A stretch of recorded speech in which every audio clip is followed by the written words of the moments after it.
You're broke, desperate for work, and a mysterious hospital offers you a night surgeon position. There's just one catch: you're handed a strange list of rules to follow, and breaking them could cost you your life. What would you do? A. Take the job, roll the dice, and hope for the best. B. Turn tail and run as far as possible. No job is worth this. C. Embrace the madness, and take the job, because you're not like everyone else.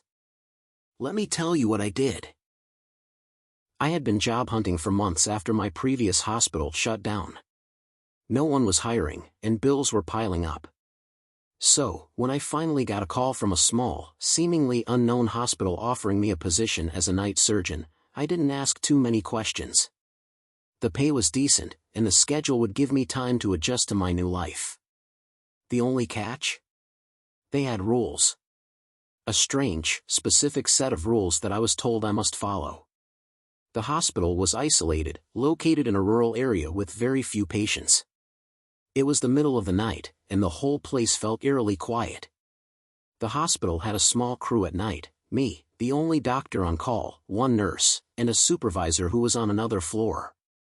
The nurse's main job was to enter patient details, while I was left to do most of the work in the operating room, since the supervisor usually slept during the night shift. The nurse who gave me the list wasn't much for conversation. She handed it over with a stern look and a quiet warning. Follow them. Break one, and you'll regret it. I shrugged off her cryptic tone, believing it was just one of those things hospitals do to keep things orderly. The rules to follow were: Rule 1. Never leave the operating room between 3 a.m. and 4 a.m. Do not open the doors, even if you hear someone calling your name. Rule 2. Do not perform surgery on patients between 2 a.m. and 2:15 a.m., unless it is a life or death emergency. If you must, call the supervisor first. Rule 3. Do not look at the reflection in any of the surgical mirrors after midnight.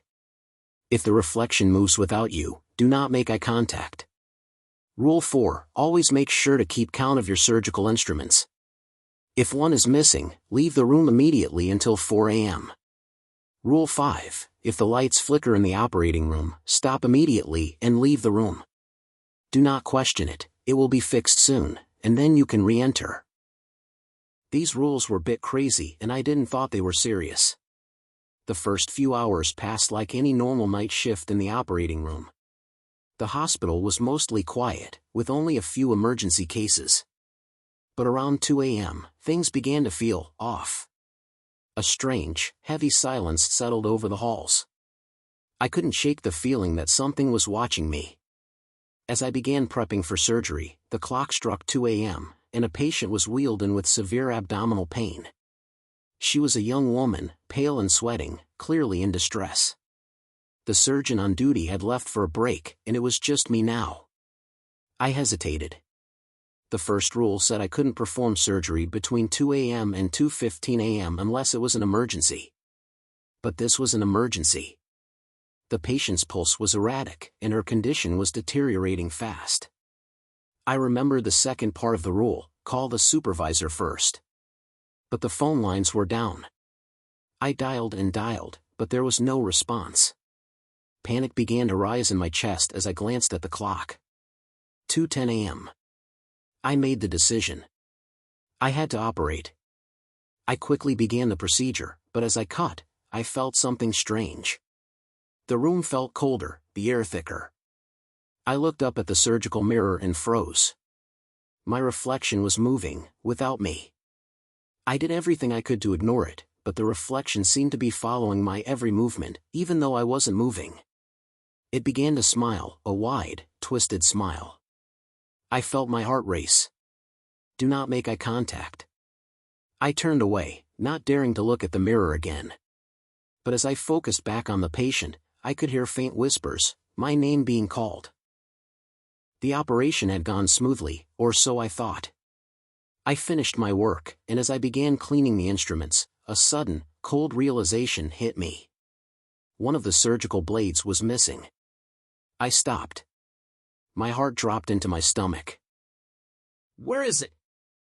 I searched the tray. No scalpel. I checked the counter, the sterile drapes, the sterile field, all empty. I was sure I'd counted them all correctly before starting. How could it have disappeared? Panic gripped me. Rule 4 echoed in my mind: always make sure to keep count of your instruments. If one is missing, leave the room immediately until 4 a.m. But there was a catch. It was only 3:30 a.m. The first rule flashed through my mind: never leave the operating room between 3 a.m. and 4 a.m. I couldn't leave. I was bound by the rules, stuck in a nightmare of conflicting instructions. A sense of dread grew as I scanned the room one last time. And then, from beneath the operating table, I heard it. A faint sound. A strange, shuffling noise. It was as if something, or someone, was moving under the table. The hairs on the back of my neck stood up. Without thinking, my body moved on instinct, and I rushed toward the door, desperate to leave. But as I sprinted across the room, my foot caught on the edge of a metal cart, and I lost my balance. I slipped and hit my head hard against the doorframe. Everything went black. I don't know how long I was unconscious. When I came to, the room was spinning, and I could barely make sense of where I was. But the first thing I heard, crystal clear, was a voice. Dr. Stevens, come inside. I need your help. The voice called from the operating room. It was a nurse. My heart raced, and instinct kicked in.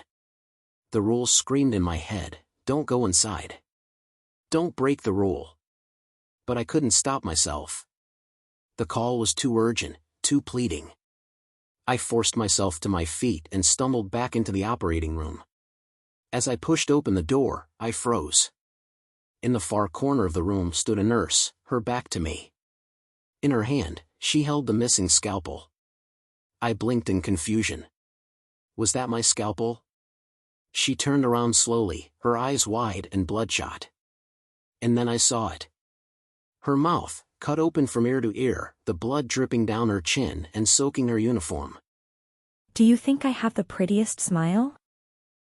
She whispered in a voice that sent chills crawling down my spine. I stared, paralyzed with fear. Her smile stretched too wide, impossibly wide, the flesh torn in places. And then it hit me: I didn't recognize this nurse. She wasn't anyone I had seen before. I was about to speak when she took a slow step forward. I backed away instinctively, but she didn't stop. Her eyes never left mine. Can I give you a pretty smile too, doctor? That was it. I couldn't breathe. I didn't think. I turned and bolted out of the room. I ran down the hallway, my heart hammering in my chest. The lights flickered above me, but I didn't dare stop. I couldn't. I had to get out. I didn't know where I was running, just that I needed to put as much distance between myself and whatever that thing was in the operating room. But then, a sound echoed through the corridor. It was faint at first, just a whisper, but it grew louder. A soft humming. It was the same sound I had heard before. The humming that had started earlier that night. The same one Dr. that haunted Stevens, me, come that inside. twisted my thoughts. I need your help. The fear surged inside me, and I ran faster. I turned a corner, stumbling, still trying to escape. But then, I heard the sound again, the voice, softer but still there, calling me. Dr. Stevens, come back. I had to get out. I didn't look back. The humming continued, louder now, as though it were following me. But somehow, I managed to find my way back to the operating room. The clock on the wall read 4 a.m. The room was calm again. The lights were steady. I took a deep breath, feeling the weight of the rules lifting off my shoulders. For a moment, I felt like I had escaped. But I wasn't sure if I'd really escaped. By 4:15 a.m., nothing else out of the ordinary happened. The humming stopped. The lights stayed on. No more strange figures. No more bizarre happenings. I quietly left the hospital, and I never went back again. I'd rather sleep on the streets than risk dying in that hellhole. Because whatever was lurking there, I'm not sure it was ever truly gone.